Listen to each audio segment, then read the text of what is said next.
know everybody's been waiting for it, so here's part 2 of the Landon Huffman interview. Number 1, a third Meyer. When everything's in the heat of the moment, I'm thinking about what I need to do in my car and what we need to do to be successful. There's 2 things that I'm very passionate about. That's my family and my race car. If you mess with either one of them, I'm subject to do something about it. You keep my daddy out of this loud man. Your daddy? Why the hell did you do that, Plan? Hey, everybody. Welcome back to the Orange Bumper Podcast. Well, what do we need to do to get you in a modified at Bowman Gray and you in a late model, maybe at Hickory? Let y'all swap home tracks for a race. I mean, I have got my older car. It's a limited late model. And the limited and the late model class now at Hickory, it's all 4 new tires. And the limited is actually Division 1. I know you run all the races.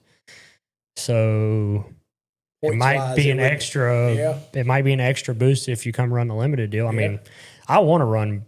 I've had run-ins with people about Bowman Gray all the time, and I just feed into it because it gives me views and it's fun. And there's just people on both sides that are so they're passionate, hell bent against it one way or the other. Yeah, like whichever side of the fence you're on, whether you hate that place.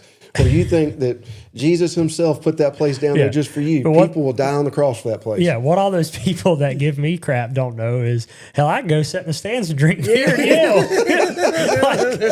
like, I enjoy going and watching. I just don't want my shit tore up. Right. You know, there's a difference. Maybe we can work out something. But I do. Because we got the starting part car, which it's a starting part car, but it's still for sure. I won races in that car. Yeah, it's not just, maybe we work out something one night. I'd love to run a race. I mean, to me, after doing the modified stuff that I got to do last year, I think now it's kind of a bucket list thing to race a modified at the stadium. Have you run one of the modifieds with the more narrow tire?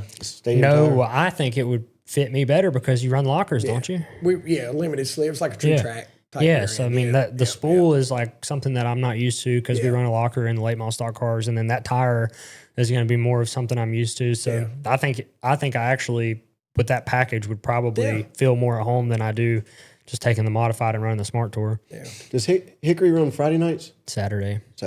But the season starts before and goes a lot farther after. But you gotta you have the Smart Tour that mixes in there too. So I mean we would have to figure out There's a few weekends that Smart doesn't run. They don't run the weekend of, which would be different, the weekend of Martinsville with the late model race. They don't run the weekend of the Cup Martinsville weekend. They don't run.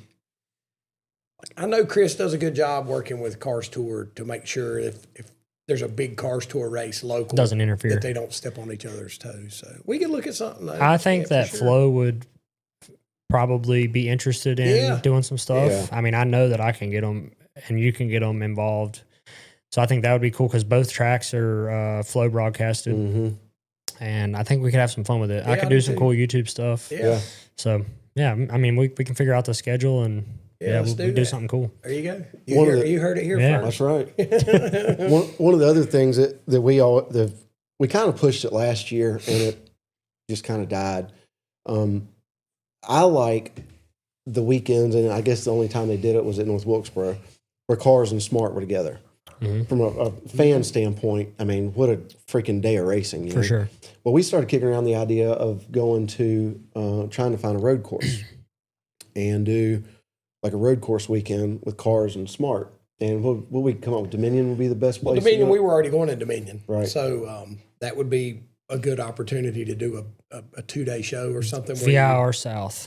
That's where we ran. I've heard that too. The course was awesome. The biggest thing that in my mind was, and I don't know if you heard the story or not. So in my mind, if you call it, let's just call it the Dominion 100. Excuse me.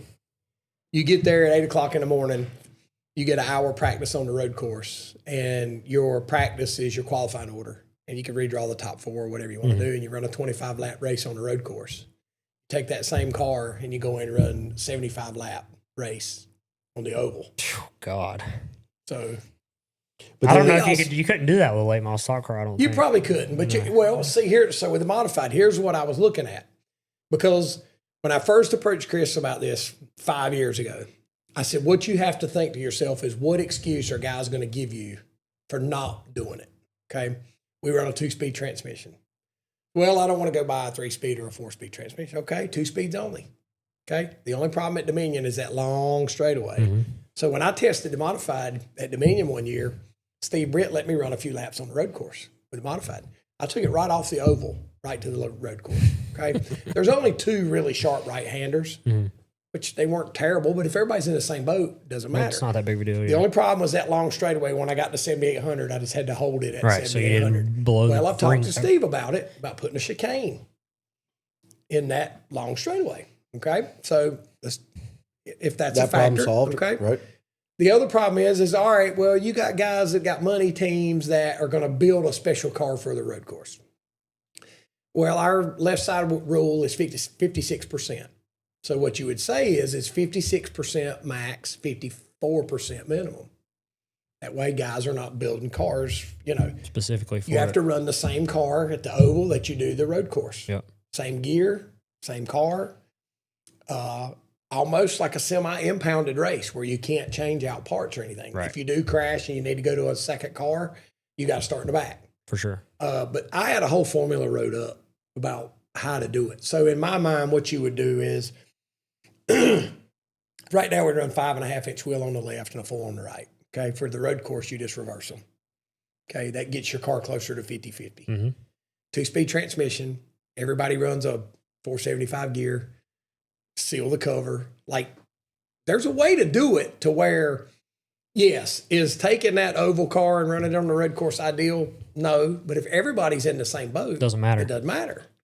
And so I just thought if you did the road course first, if you had a problem and you run off the course, you're not getting into the fence, knocking the right front off. So I wrote it all up, man. And Steve at Dominion, he was like, I'm good. I'm good. Let's make it happen. So, we had Chris and Kip in here at the same time doing a show and brought it up. And they were both kind of like, there's some challenges to overcome, but I think you bring a lot of the guys from up north down. I think your car counts can be out of this world.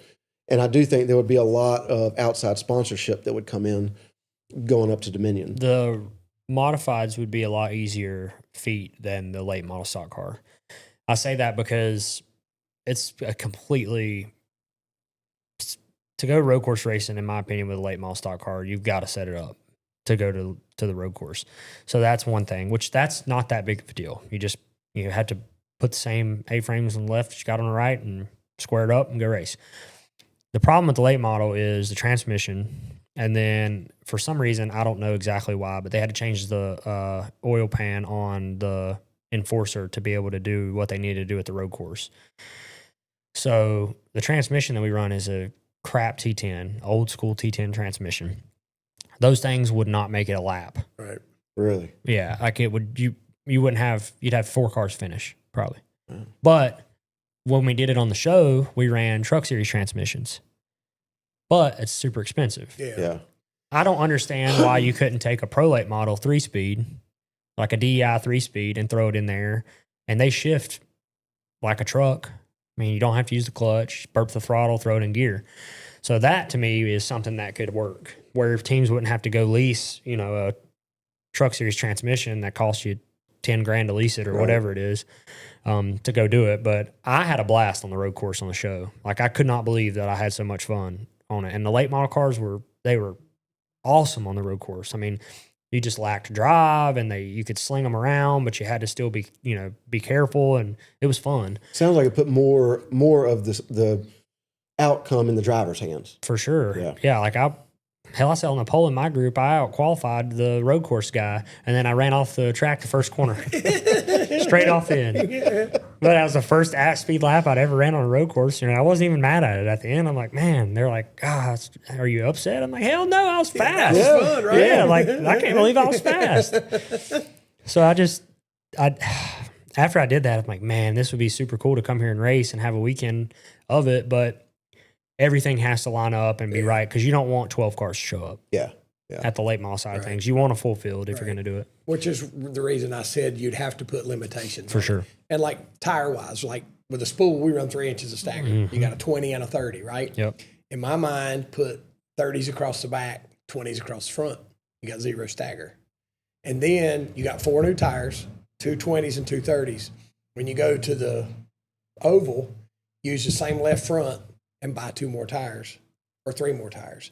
So you're only looking at a 7-tire race. Yeah. You run a 75 lap with no tire change, using the same left front, but buy 3. And then you go back to your 20 and your 30. And yeah, frame height. People are going to say, well, my frame heights or my this or my that. Everybody's in the same boat. Yeah. Make it work. If you want to set your car up more towards the road course side, go for it. If you want to set it up, I mean, this is a towards the perfect oval opportunity side, to get go back for to it. like old school NASCAR engineering. Like hasn't racing engineering. modifieds race road courses? Yeah. Yeah, they've run Watkins Glen. There Yeah. was a track in Delaware somewhere one time. I don't remember where. It was in Canada maybe. They've run a couple, but they used to run Watkins Glen. The Watkins Glen race, I went back and watched some of them on YouTube. They're But I think in that pretty situation, entertaining. they built those cars Probably, for yeah. the road course. that was a big race, yeah. But And that's why, in my mind, because here's what's going to happen. If you do a standalone road course race, you're asking for people to build spindles and build uppers and change this and do this. If you say, all right, guys, you can do whatever you want, but you're going to run that oval here in just a little bit, it keep a guy in a box. yeah. And it's a 475 gear or 499 gear, whatever you wanted to call it. Is it ideal? Some people might say, well, I want to run a 515 at the oval. Well, 499 is the same for everybody. So everybody's in the same boat. So everybody runs a 499. You got to run 499 on road course. And make everybody run the little aluminum. I hate those because I just run a lock nut on my cap. Oh, yeah. The little aluminums, I don't trust them, but you could put 2 on there and put a seal on it. Mm-hmm. So everybody's got the same gear. All right, you're good to go. In a modified, I think it would work. I really do think it would work. And I mean, think about, like you said, the publicity you would get from it. Especially doing it. What's one thing about Dominion that we talked about is it's halfway between here and Connecticut. Yeah. So you'd get some northern guys come down. You can see I-95 from the racetrack. Well, they've got that big screen. And the big screen. And that was another thing. So you're helping me remember. Somebody said, well, for the road course, what about the fans? I said, okay, sell a 1-day ticket and put the road course, have a couple cameras around the road course. Drones. And if you come in and you buy a ticket, you sit in the grandstands, you watch the road course on the big screen. And then you watch the oval. And then watch the oval sitting there in the grandstand. So I had a whole formula together, and you're in between Richmond and Washington, D.C., so the market, it's a nice market Sounds there. like this thing needs to be on the schedule next year. That's what I've been trying for 5 years, and they won't listen to me, man. It would be, I did it. I've always wanted to run a road course, right? And so when I went and tested the oval, and I just said, Steve, can I run a couple laps? He said, for sure, go ahead. And I was like, this is awesome. I did 3 laps, and I stopped. He said, are you done? I said, can I keep going? And he said, yeah, go ahead. And like I said, the biggest problem was the long straightaway, where I just held it at 7,800. But if you put a chicane in there, that fixes that. For sure. The other thing is there's 2 right-handers that are tough, but it's the same for everybody. Yeah. So now, if you wanted to let them, easy. I do remember seeing a couple modifieds when they did the road course back in the day. Instead of running a 14-inch, 4-inch tall air cleaner, they had one about that big around and about that tall, so you could see past it. Mm-hmm. All right, fine. You could let a man do that. But as far as like the rules are concerned, same car, same transmission, same everything. And I think Because we all run 2-speed Jerichos for the most part. Yeah. There's a couple high towers out there, but for the most part, everybody's on a 2-speed Jericho. I don't see why that would be a problem. I think it would be huge for the fans, partly because half of them want to tune in to see if it's an absolute complete shit let show, me just ask you a question. or if it's really good good race. racing. Yeah. All right, you said you guys selling the modified, and you're trying to still run a few here and there. If they put that on the schedule next year, wouldn't you do everything you could to run that race? I tried to, as long as it worked into my schedule. Right. Yeah.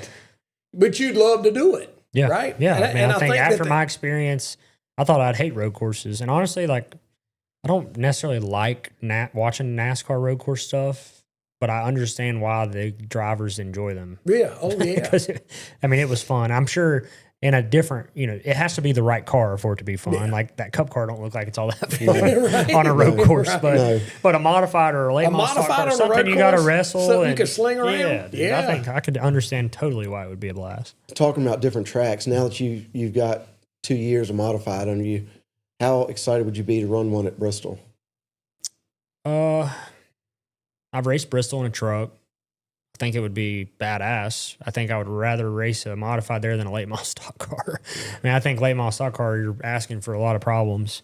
You know, everything's built so light that you'll have issues, but I think a modified would be badass there for sure. How much faster were the modifieds? Than We were the like Cup 100 cars? and our pole was like 131. Probably barely cracked the throttle. Yeah. No, the first year we went, and they changed the tires a little bit every time. Yeah.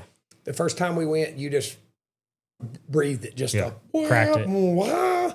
You didn't even come all the way out. You just kind of, Yeah, that's badass. and that was bad, buddy. That was bad. And I told people though, the thing about Bristol and a modified, when your car was good, which the first year we were good there most of the time.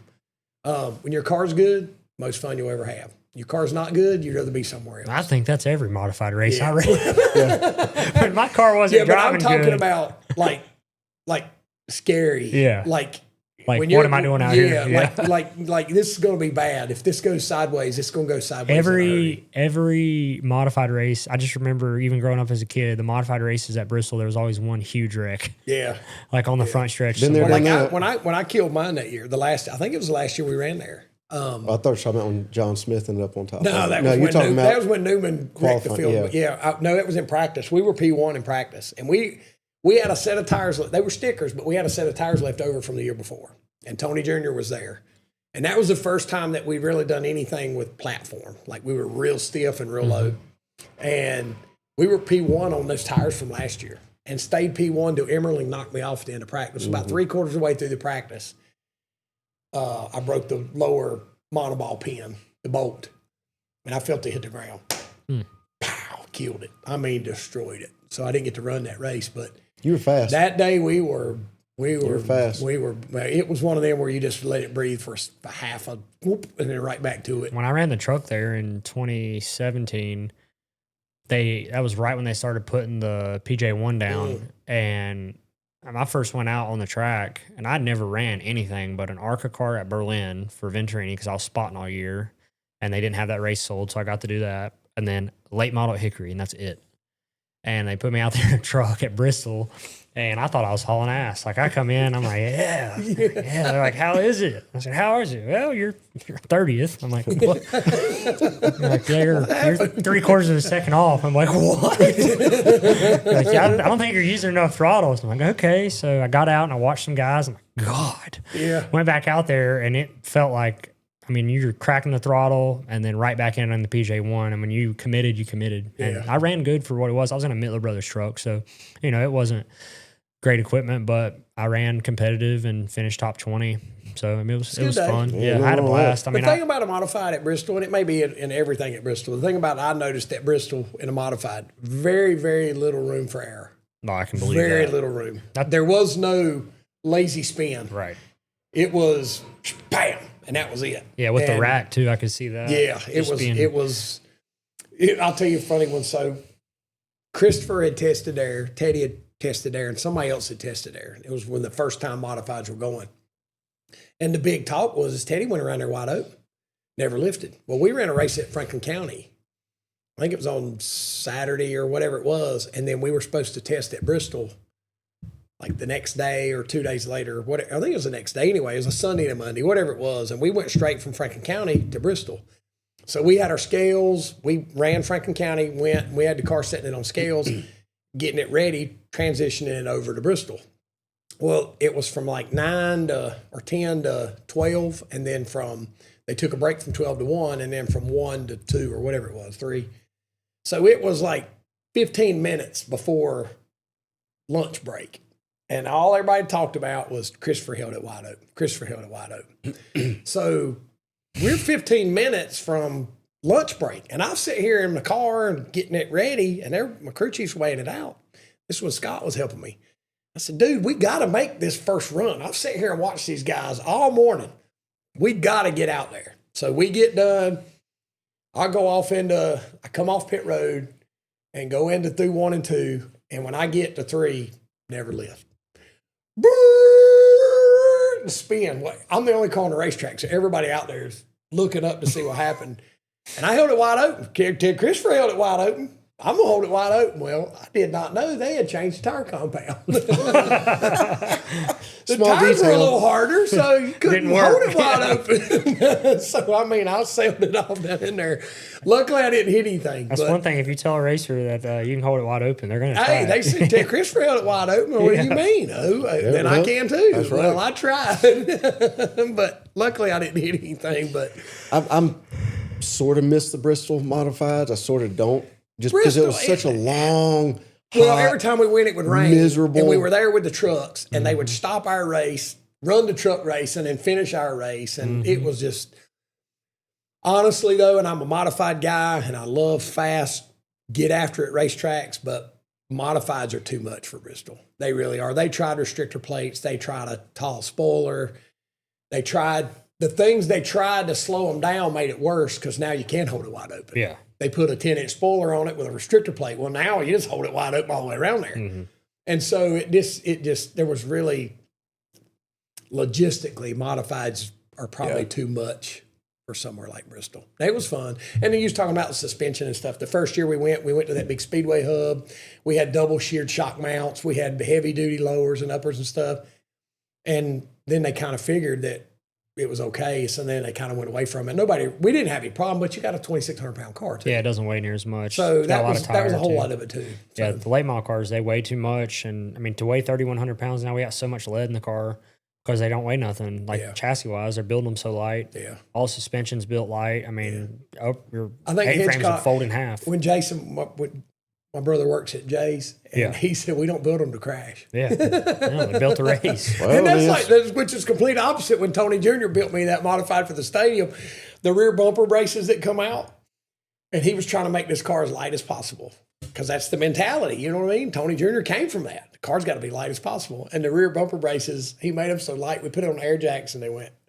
And I said, there's a few things we got to work on here that you can't make these quite so light. This is like super. This is random off the topic, but speaking of modified racing, the one thing that I hated the most, or that I dislike the most, is when somebody hits me in the ass in a modified car and wham! You feel it in your spine. Yeah, I'm like, what the hell is that? Like you're just going through the corner and then bam! I'm like, damn, go, get on, man. God, I told Dad, like the first race I ran, I said, good God, if this is how it's gonna be. And they took me to New Smyrna. Oh, God. So I'm racing speed weeks. I ain't never raced a modified before ever. And the first race, I'm like, It's New Smyrna. Woo. yeah, I'm in the middle of the pack. Well, we didn't know about tire stagger, that you had to try to shrink it before, or grow it for qualifying, shrink it for the race. So we just left what we had in qualifying. We never shrunk it. Oh, gosh. So I qualified decent. It was like 30 cars, and I qualified 17th. I'm like, yeah, I got this. Passed a couple cars to start. I'm hauling ass. Everybody's plowing. I'm told down the radio, this thing's turning so good. Like lap 12, I'm getting like lapped. And I'm like, Dad, this thing is horrible. This is the worst thing I've ever drove in my life. I said, if this is modified racing, I do not want to do it. I'm out. I'm done. Blew it, come down there, and he's like, man, y'all gonna have to tighten that thing up. Yeah. I was like, okay. Stagger's the biggest thing on the modified. I mean, if you're practicing with 2 3/4, Yeah. and you qualify with 3.5, 3 3/4, and you want to start the race at 2 5/8, 2 3/4, you want to come back maybe a little less than what you were practicing. Yeah, So that took us a that was while. the biggest thing. Hell, the one thing that I could do was qualify.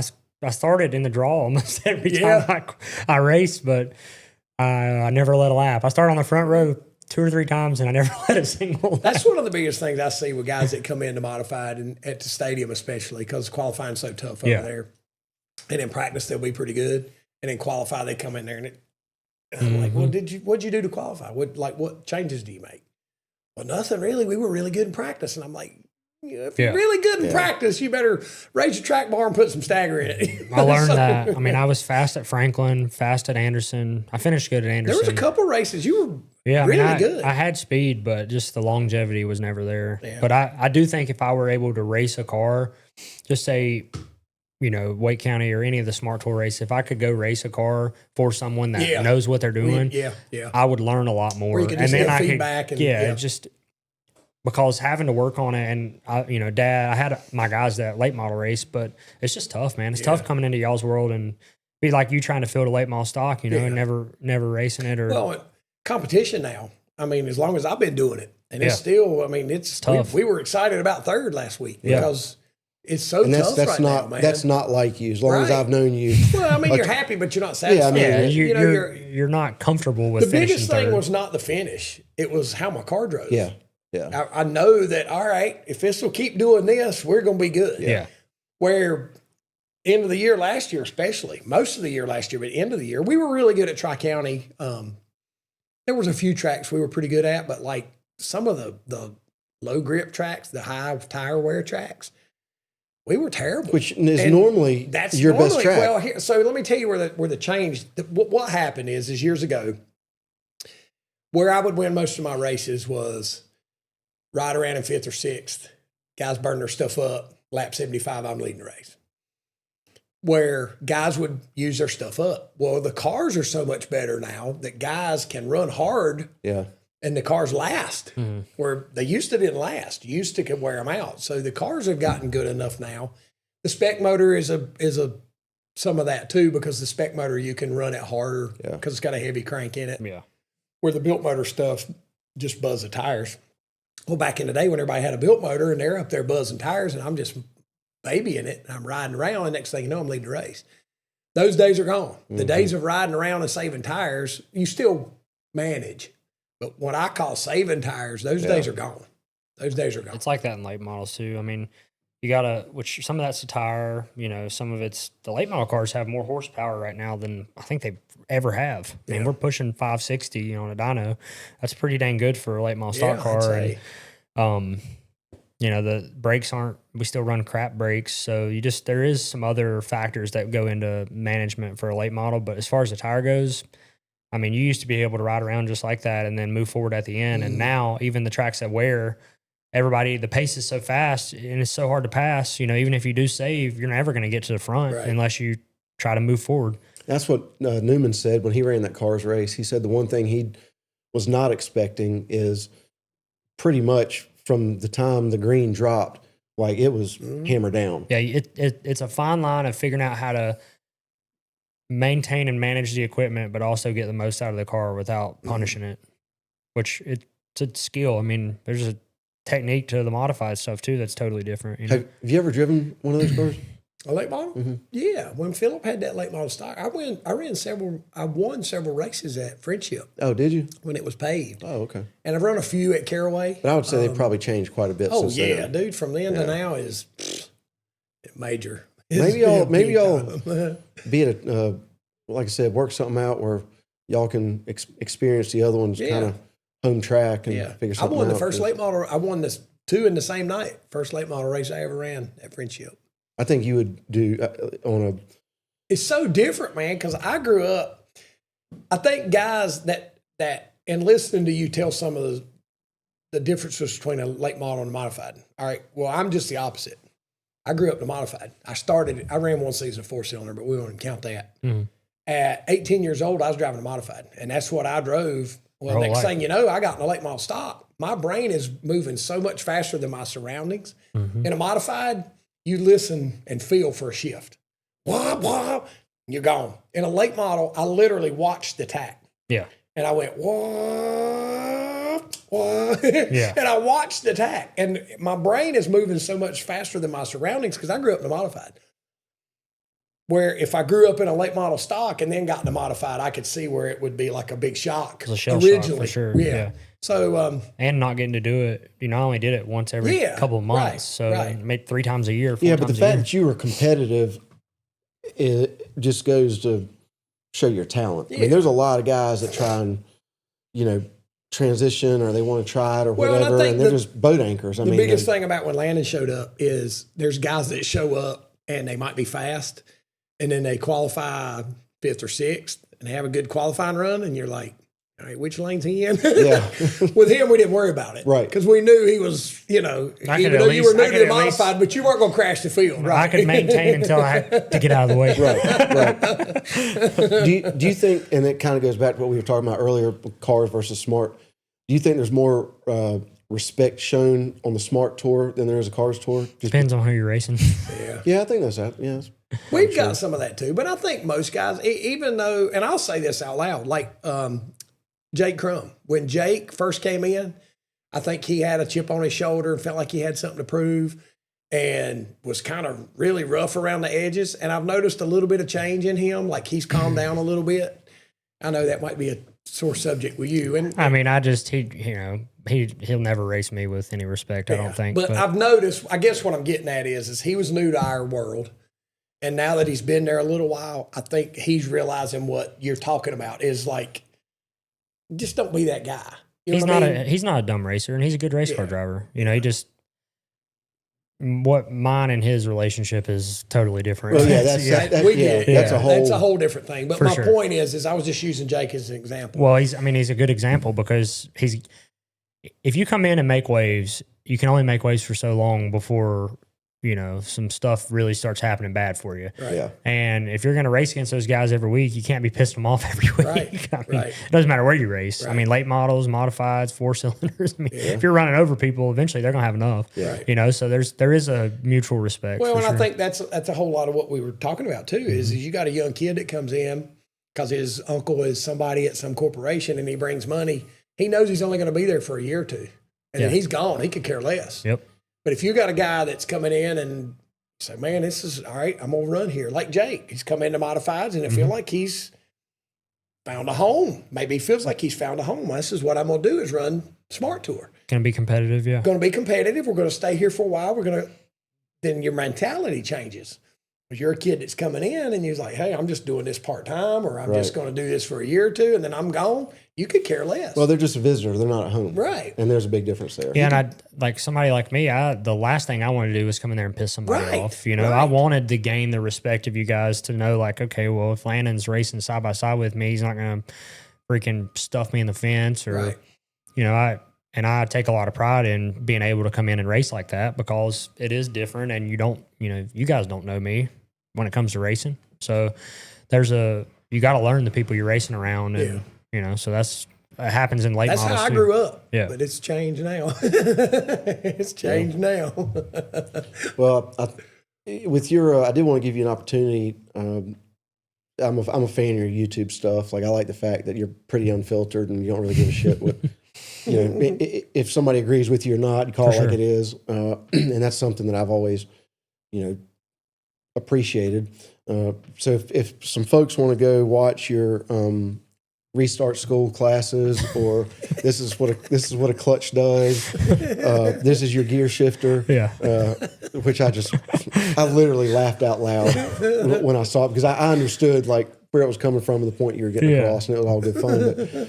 But it tells some of the modified folks that might not be as into late models that are going to obviously want to follow you now. Yeah. Where can they follow you and all those things? Yeah. My YouTube channel is Landon Huffman Racing. So if you search that on YouTube, it'll pull up something from my channel. And we vlog every single weekend. We tell the story. That's kind of how I started this, like I said earlier. And I still enjoy doing it. I've got a content guy. His name's Brett Suggs. He helps me out. He does our podcast as well.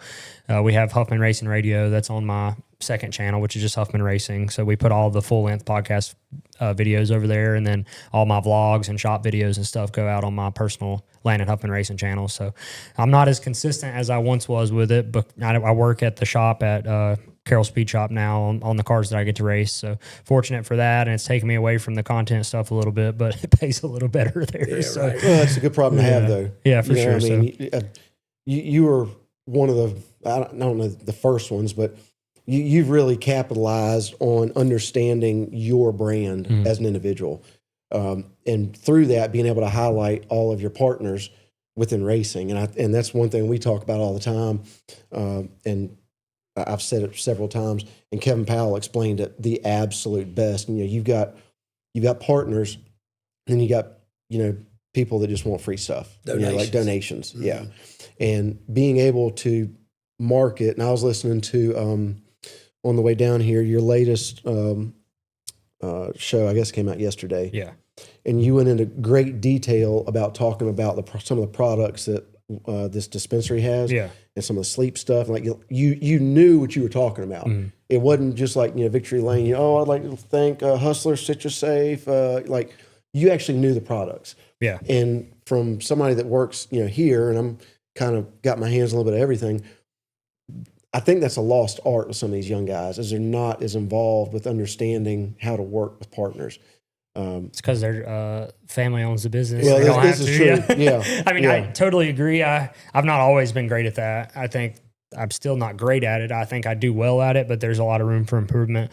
It's just no different from anything else we do. You know, I've found that, you know, a certain method works to an extent. Yeah. And so you just got to kind of play into that and definitely figuring out, okay, what brands can I represent and feel like I'm doing them, you know, something that provides value. And a lot of times, you know, maybe at some point in racing, just putting the logo on the car provided some value to an extent, but there has to be, you know, an opportunity for that business to see the light at the end of the tunnel too, and not just writing a check, you know? Right. So I take a lot of pride in what I do for my partners, and I'm proud of that, but you know, I'm always looking to do better too. And that's what keeps us racing. So, Well, and you two guys are both, you are who you are. You make no apologies for it. You know, this, you know, good, bad, and everything in between. Like this, you know, you're not corporate, you're not cookie cutter. And that is what racing fans really want. We are Citrusafe, where good grilling is made better. We have prided ourselves in being the industry pioneer for safe grill cleaners. Our citrus-powered grill cleaner spray, nylon bristle brushes, and pads is all you need when it comes time to safely clean your grill. We strive to not only save you fuel, but also avoid the dangers associated with ingesting metal wire grill brushes. Citrusafe is available at all major retailers nationwide and online on Amazon.com. Citrusafe, the proud sponsor of the Orange Bumper podcast. that's what we've lacked in mainstream NASCAR for so long, and it sucks to say, but I mean, all your guys that you grew up watching, you know, I maybe more so from the 70s and 80s and the 90s, not necessarily 2000s forward, but all those guys were blue collar, you know, working guys that raced at your local short track that the fans related to. You know, they could relate to those guys racing on Sunday, and that's why they were plugged in and wanted to watch and cheer for them. And there was drama, and there was, you know, it was short track Saturday nights and then cups on Sunday. You know, it's all something that they watch these guys race at a local level for years and years and years, and now they're watching them on Sunday, but it's still the same guy. Right. You know, same blue collar guy. And we just don't have that right now. And so I think it's important to show that those guys are still out there and they're providing value. And if you give them a shot, they're going to make it worth your while. That's exactly right. Well, I think Kevin Hughes talked about that one time, about how he said it's something about he would go to the racetrack when he was a kid or younger and pulled for a certain guy. And he said, we just happened to be at the hardware store or something that next week. And he was in there at the hardware store. And I'm like, that's my guy. That's the guy I pulled for. He was in there in the hardware store. Yep. And so that's why you could relate to it. And these guys now, I mean, and you know, you got ties with Junior, and I've got some buddies in the world too there, but they're movie stars. They're not race car drivers. They're movie stars. And yes, they drive race cars, but they're movie stars. Yeah, and you kinda it's have to hard be, for yeah. a blue collar fan to relate to that. So whenever you do have a driver or a personality that kind of falls into that line that you're talking, then fans appreciate that. Well, when they see they're just real people. I've always said, you know, when you hear NASCAR people talk about, you know, there's just no money in NASCAR, you know, like you don't make money in NASCAR. And they get done with that interview and they get on their private jet and they fly to their vacation house in the Bahamas. For sure. And they get in their $80,000 vehicle with manufacturer tags on it that they're not having to pay for, and they sleep in their, you know, however $1 million house. You're not going to tell me that there's not money in NASCAR and I should feel sorry for you. Right. You know, like the guys that come to the track, and I actually pay attention to this, as stupid as it sounds, how many Band-Aids they've got on their hands. Like the guys that work on their cars, you know, like wrist and everything all scuffed up and everything. Like I mean, half the Cup guys probably, Logano not counted, but probably have like hair sponsors. Listen, I get it. Yeah, Joey tried to start a trend that I started years ago. That was what was funny. He hadn't given you credit yet. No, but anyway, but in their defense, I mean, honest question. Junior comes to you tomorrow and says, hey, we want you to drive O'Reilly's, I keep wanting to say Xfinity, O'Reilly's car. Busch Series car. We want you to drive one of our cars next year. And we're going to pay you $5 million a year. All you got to do is show up and drive. And we're going to put you in a new Yukon. And we're going to do this, and we're going to do that. What are you gonna say? I mean, you're stupid if you say Yeah. no. Yeah. Yeah. So in their defense, No, I get it. You I can't get be it. you can't hold it against them or be mad at them about it. But as a blue collar race fan, you resent that because as a human nature, you're jealous of it, and that's because that's what you want. And Right. like we talked about a while ago, there's a part of us that go, I see that punk kid Yeah. driving that truck, and he ought to be lapping the field, and he's knocking the fenders off of it and can't keep up. If I was in that truck, I would be winning races. I think There's always that part of you. So the movie star comment, I think the goal is we have to figure out how to be a blue collar movie star. yeah. If you can do that, then the people, and it's not about being a movie star, it's just about picking the camera up or being in front of the camera like we are right now and being yourself. Yeah. Well, so a lot of those guys can't be themselves because they don't have a personality and they Right. don't relate Well, to the and fan. they've got a much longer list of what they can't say than Right. what they can. Well, and there's a good friend of mine and yours, so I won't say a name, that people think he's a jerk. You see him on TV, he's a butthole. I don't like him. I don't like him. Or when he's just hanging out like this, Great dude. cool, Sure. is just Yeah. a great guy. Yeah. Great guy. Yeah. 100%. Because he's the movie star that they've put on a platform, that they put on TV, that has Yep. sponsors to represent, and a certain way he has to act that people.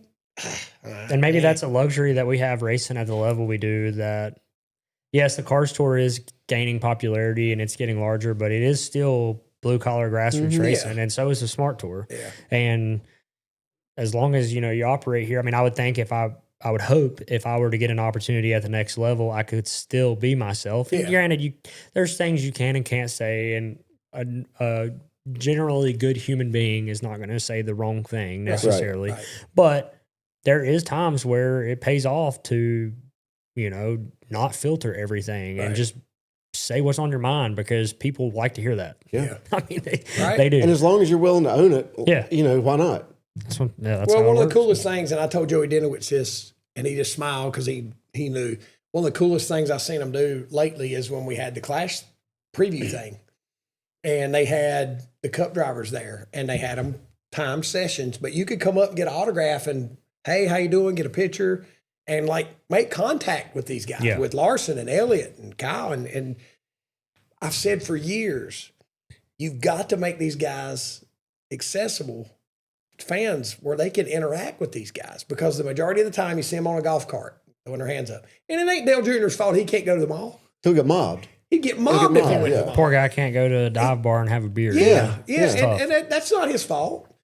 So I've said for years, and I think they did it at North Wilkesboro last year with the Cars Tour, and the Modifieds were there together, and Harvick was there. And put us in there. And they had us all in that room, and fans could come in, and you see them coming through, because I get Bobby drove, and Newman was there, and Harvick was there, and they had their little diecast stuff that they had those guys sign. That's the kind of stuff that NASCAR and racing has got to have. Yeah. They've got to have it to keep in touch with the fans and have them interact. Well, I mean, and this is just kind of a microcosm of what we're talking about, and this is a little bit more on the business side of it, but you'll understand what I'm saying. A couple, 5 or 6 years ago, we had a trooper that got killed, and it was in between All-Star Weekend and whatever the next race was at Charlotte the following weekend. Was that the 600? Was that how Yeah. it All-Star All-Star, and then 600 used to 600. be weekend, Yeah. following back-to-back week? Okay. weekends, yeah. So in the middle of that week is when he was killed. So because I had friends through the garage and with help from Bert, I went to all the Cup teams, and we had a decal made. It was about that big. And Sam always worked all the races. Like, he loved NASCAR. He was there, all the time. I went to all of them, and I said, hey, is there somewhere on your car that maybe you could just put this in memoriam of? And there was one particular team, one of the big three, that has a very big sponsor. And their marketing guy was like, I just don't know if company is going to sign off on it, because they've paid to have the entire car wrapped for this race. I'm sitting there thinking, like, is it really that bad? So they had to call, I'll just say they had to call to Memphis, to home office, and get authorization, and that took like 3 hours. But even then, they were very particular about where it went. Where it went. And I get it. There's a lot of money. That's business. But you back up 25 years or 30 years, or you go into the car's garage or the smart garage, you say, hey, this police officer, deputy, trooper, whatever, was killed in line of duty. He never missed a cars race, smart race, whatever. Would you guys mind putting a sticker on the car? Where do you want to put it? Yeah. Yep. Where do you want to put it? Yeah. And that, again, microcosm of how people relate to what you guys do versus the top tier. But I don't know. It's a business, It's man. apples and oranges, and I understand that. Like but, the corporate, that's the word you used earlier, corporate. It's very corporate, man. So Saturday, you've got Caraway. Yep. And then after that, South Boston. South Boston. All right. Now, what's your schedule in the next 2 weeks? This weekend I'm off, surprisingly. I'm taking my car to Tri-County tomorrow to practice, and then their season opener is next weekend. So I'm going to go run. I won the championship there last year in late model stock division. So I'm going to take my car and run their opener. I ran Hickory's opener last week and finished 4th. So decent car count. I had 16 cars, but I haven't raced my new car at Hickory very much, and I'm learning Hickory's a tough place. I was always the guy that ran there every week, and the people with money and equipment come in, and I could outrun them with nothing. And now I'm going back there trying to run because I haven't run there every week, and I'm finding out how difficult it is to beat the guys that race every week there. Right. But I'm going to Tri-County, and then the week after that will be Cars Tour again. We had a whole month off for the Cars Tour, so just been trying to fill it in with my personal car. What about the new pavement coming to Hickory? I'm excited. Place I'm to be excited. fast. Yes, I like the old pavement. I always like new pavement, right? Everywhere you go, especially in a modified. Yeah. But and it's Hickory's kind of like nostalgic. You know what I mean? It is, but I've ran really well on new pavement lately, so I'm pretty pumped for that. Yeah, right? Yeah, well, that's what I say. I always want new pavement's always fun for. I think it's going to play into my situation better. Like the Reynolds cars are really good on gripped up tracks, and I've always wanted to race. I mean, I love Hickory as a worn out track. It's all I've ever raced on.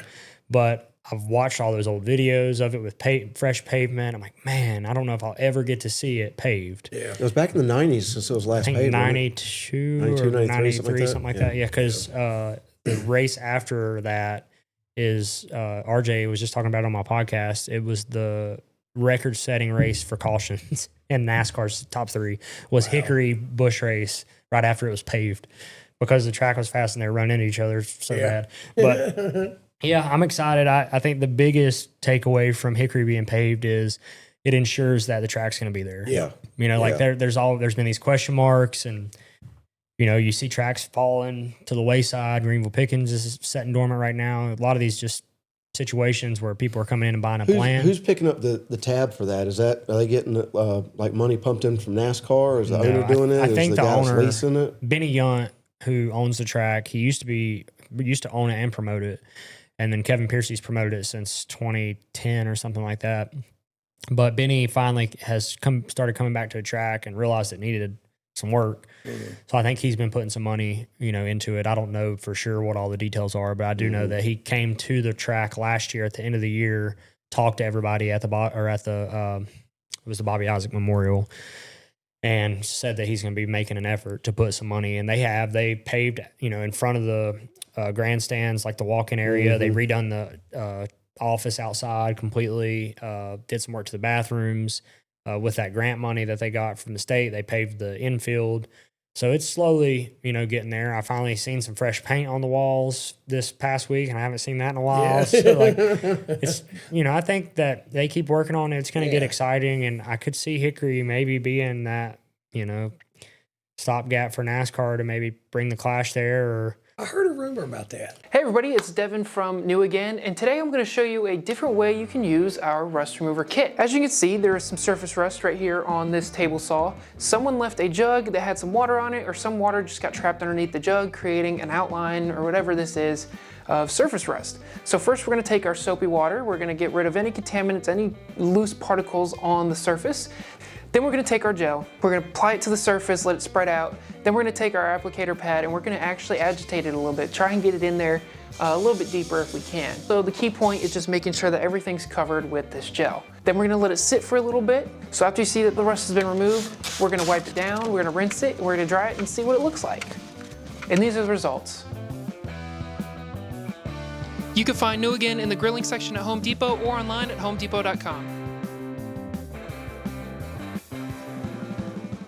yeah, My thing about the logistically, bringing ARCA there there's this just year. not enough grandstands and parking.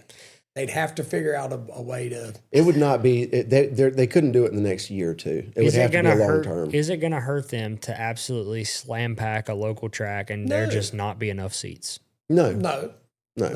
For something like the Clash. Now a points race, those are big money mark. Yeah. You got to make not that the Clash isn't a money making event, but I hear that all the time. Oh, there's just not enough seating or not enough that. Well, you're probably right. You are right. They're right about saying that, but is it going to hurt to just slam pack a place and make a coveted ticket? Like the Bristol night race used to be. Man, if you got to pay $150 to get in, so be it. Right. It's going to be worth it. Right. Like the bush races. I'm not against it. I know that. I'm just saying that. Right.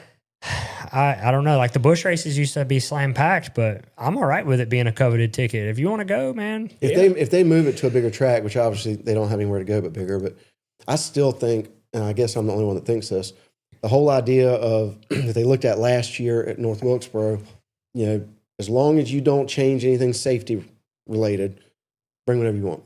No rules. Just try it. And the teams didn't like that. I still think the All-Star race or the Clash is an awesome place to do that. Don't do it at 1.5 miles because that's, too much advantage going forward. But at Hickory, you set it up and you let them know a year ahead of time, bring whatever you want. No rules. Who knows, man? No rules. I think the biggest thing for the track, if they're going to bring major series back, is I'm sure they're going to make them put safer barriers in. I know the Cup cars cannot get on the racetrack without the safer barriers. I can't imagine the trucks or the rally cars can either. No, I wouldn't think so. I don't know about those two, but I do know that the Cup, because talking to the engineers before the Clash came. Yeah. Well, if they're taking the ARCA to Hickory, isn't there some deal with the stadium that they have to bring a touring series for the next 3 years? That was part of the scoreboard thing. I don't know. Funding, which that could be wheel and modified for that matter. A truck race at the stadium would be cool. It'd be a bunch of tore up. It's going to be anyway. I know, but it'd be like the old K&N. What's it going to be, like races. a street stock race at Bowman Gray? Look at those K&N races. My dad, we won a race with the Benedetto there for Dad's team. I was doing tires. I was 15 years old. Matt won driving for X Team. My dad was the manager for the X Team racing. What color was that car? It was black. It didn't even have a sponsor on it. Yeah, black with a white 15, and it had orange trim around the bottom. Yeah, he won one. I know Corey LaJoy won one. LaJoy won the year after that, I think. I want to say William Kennedy. Byron. No, Ben Kennedy. Ben Kennedy, right. Yeah, that's right.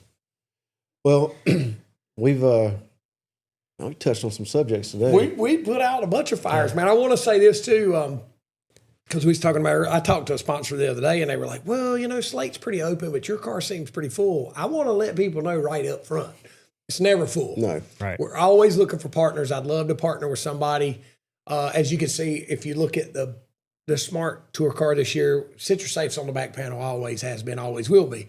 But I got Citrusafe on the quarter panels right now because nobody else put on the quarter panel. Now, not that Tommy doesn't enjoy it. No, but at the same time, we've got room for partners, and I'd love to opportunity to entertain the idea to take on some new partners. So I want people to understand that you're the same way. Just because the car looks full of decals, hell no, we can always make there's room. Always room. I'm telling you, there's always room. So I'd love to entertain the idea of talking to some partners about. How's the best way for somebody to get a hold of you if they're interested in partnering? Message their Facebook. Yeah, well, you could not. No, well,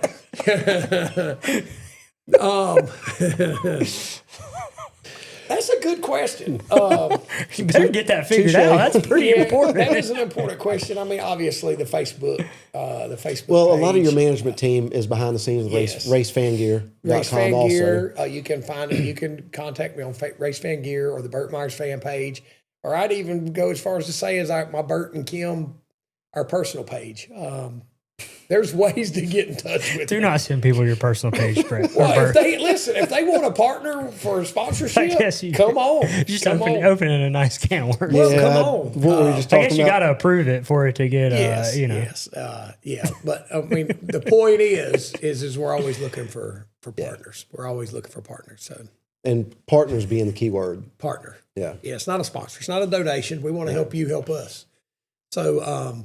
But yeah, it just hit me the other day. The guy said, "Yeah, I know you're pretty full," and I'm like, "No, we're never full. Yeah. We're never full." So I just want to throw that in there before we. And the stadium starts up in April 17th, 18th weekend. Okay. Yep. So that's cars are basically race ready. Yeah. Sitting there race ready. All right. So. Well, invitation's always open if you have a Saturday night or Saturday morning and want to take some laps. I'm just speaking for you here. Yeah. He's You want- offered your car for You you. want to take some laps, just get up with the Yeah. driver here on Saturday morning. But let's try and work something out. I'd definitely like to come do something. I mean, if anything, if a race doesn't work out where I can actually drive, then maybe I can at least come up and hang out with you guys for a weekend. Yeah, and absolutely, man. see what it's like, because I've never been on that. I mean, outside of the K&N deal, I've never got to experience the modified stuff. I mean, Brandon Ward, he drove for my dad for some years, and he's been really good family friends of ours for a long time. So I've talked to him a lot. I actually leaned on him a good bit when I got in the modified, just asking questions. And so I know that, he's ran really well at the stadium here lately, and I wouldn't mind going out there and trying to kick his ass too. There you go. There you go. Everybody's trying to kick everybody's ass out there, that's for sure. But, cool. Well, I guess we're looking at, do we have our next guest lined up? I know that I've got a couple. I've got a couple that are. We're waiting for the West Coast swing to be done, and that'll open up some more doors and some more availability. But I talked to Daryl Huffman, and we're waiting to get Daryl and Nick Huffman on here. If you know anything about dirt cars, you know Nick Huffman. And Daryl being his dad, and Daryl also does our motors at UTI. So I've got them on the hook. I've talked to them, but Nick stays traveling all the time racing. So we're trying to get those guys worked in. A few more that I've talked to. Like I said, we're just kind of waiting for that West Coast swing. Everybody's gone. Everybody get back. Well, I was getting ready to say with the weather warming up, but next week the low's 21. But I just got a new grill. I actually used it the first time and had a complete anxiety attack. Now it was dirty. Keep in mind your Citrusafe grill cleaner. They do so many things for short track racing on the East Coast. Involved in so many different series, so many different people. Mm-hmm. Does it work on a Blackstone? Oh yeah, yeah. We'll get you some before you leave. My Blackstone is looking rough. So we got a kit. we got every you. guest gets a kit when they leave. Beautiful. So, we got you a kit. Coming in clutch. My My wife's gonna love you guys. we got you. We got you covered. We're not going to let it out of the bag, but there's something really cool with Citrusafe.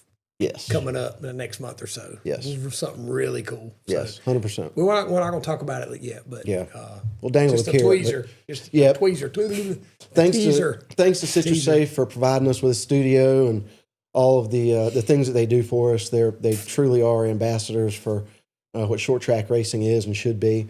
Racefangear.com. I think you've got some new t-shirts. New shirt that'll be. We'll have it at South Boston. Me and Slate both will have a new shirt. I saw the proof yesterday. Pretty cool shirt. So, whenever we'll get it on Race Fan Gear. I had several people ask me this week because we were out of stuff. Yeah. We sold everything we had. Kim did a fire sale at the shootout and got rid of a lot of stuff. And then we were kind of waiting on to see what the car was going to look like before we did a shirt. So, Mark and Scotty at MJ Graphics, Printing and Graphics, they're whipping up something. We'll have it do a debut at the King of the Modifieds. They always come through. Yeah. Scotty's really good at it. It's so cool because I don't even have to, I just give him a few pictures. Devin shot him some pictures over to him. Yeah. And he just whips it up. Like I don't even have to tell him what we're No, he's been doing it for a long time. So yeah. Yeah. All right. Well, I don't think did we miss any plugs? Did we miss anybody? No, I don't think so. All right. Well, Choice Tire and Automotive. Got to mention Eric and Choice at Tire and Automotive. And Bottomley Enterprises has come on board. They're helping us with our truck stuff now and come on board with Slate. UTI. Philip Smith. Got to give it, I don't do that enough. Give a shout out to Philip. Big Puss.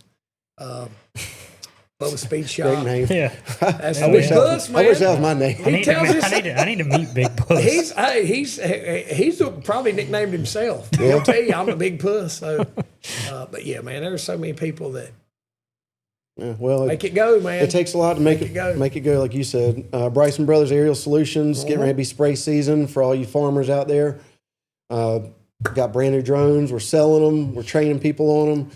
Man, I'm not going to say we can't keep them in stock. We've got stock, but it's getting really big, really, really big. If you're in agriculture, if you're looking to work for yourself, man, this is I'm not going to say it's a money machine, but if you're a hustler and you're not afraid to work, some of these agriculture drones is the way to go. But well, I guess until we sit back down here with our next guest, man, good luck Saturday. Thank you. Good luck at Tri-County. Thank you. And then good luck at South Boston. It'd be nice to see you wearing the robe. I'd like to, man. All right. Put that little crown on. That'd be cute. That's all right. Yeah. Well, everybody stay dry, stay warm, stay cooled off, whatever the hell is North Carolina weather does. Come to but- Caraway. I'll be in the 17. PSR products. All right. Until next time, thank you, everybody.